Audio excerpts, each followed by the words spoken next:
O diba? Labaw gyapon ang sangkang dikit FRS flop. Ano naman? Flop series sa GMU Crime. Ilan ni Jenjen.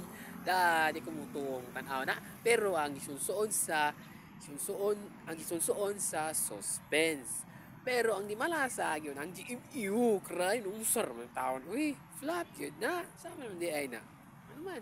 Flop yun na. May nito, teleserye is flop ang GMU.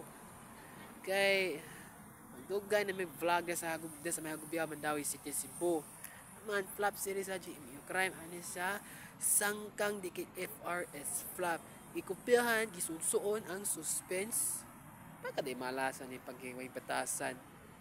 Sunsuon sa Batang Quiapo asin yung kognito. Pagkaday malas ni GMU ni mo sarang ng taon ni GMU taon. Uy, flop man ni mo taon. Dagway siri pag yun. Lani na dyan. Dagway. O di ba na sa atong sparkle. Dagway all. Sarap taon. Uy. Mag di malasa. Magkaway ayo. GMU. Flop yun. And goodbye.